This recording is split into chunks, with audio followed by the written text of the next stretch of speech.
Արտոնություններով տոմսերի բաշխվածքը ըստ տեսակների հետևյալ դասավորությունն ունի, ընտրեմ փոխեք։ Ամենապոպուլյար տոմսը արտոնյալ դա 1 ամիս երկարաձգված տոմսն է, շուրջ 30,000 անվճար 1 ամիս տոմս, ինչպես գիտենք, ավելացավ հիմնական փաթեթներին, վերջի որոշման հիման վրա։ Եթե այս կտորը չդիտարկենք, քանի որ սա շարունակական բնույթ չի կրելու, արտոնություններով տոմսերից ամենապոպուլյարը դա կենսաթոշակառուներին տրամադրվող տոմսերն են, կազմում է 10,948, մյուսը տեղում արդեն հաշվանդամներ, ուսանողներ, զովացի ընտանիք, բազմազավակ ծնող և այդպես շարունակ։ Հաջորդը, որ կուզեի ներկայացնել, դա տոմսերի վավերացումներն են, տոմսային համակարգում այս ժամանակահատվածի ընթացքում արձանագրվել է շուրջ 20 միլիոն վավերացումներ,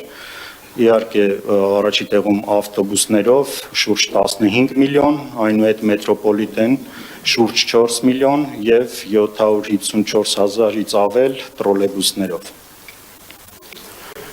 Մյուսը, որ կուզեի ներկայացնել, վավերացումները ըստ օպերատորների տոկոսային ցուցանիշները, շուրջ 20%-ը ընդհանուր ուղևորափոխադրումների դա մետրոպոլիտենին է բաժին ընկնում, 4%-ը տրոլեյբուսներին և 76%-ը ավտոբուսներին։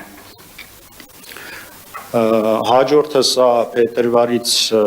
մինչև մարտի 10 ընկած ժամանակահատվածում օրական կտրվածքով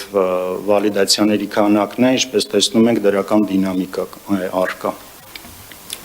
Մյուսը կուզեի ներկայացնել տոմսերի վավերացումները ըստ օրվա ժամերի, այսինքն այս հաշվետվությունը պիկերի ներկայացումն է,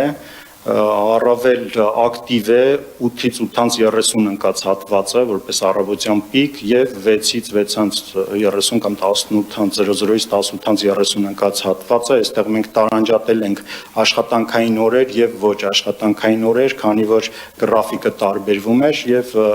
ոչ աշխատանքային օրերի պիկը դա 15:00-ից 15:30 ընկած ժամանակահատվածում է։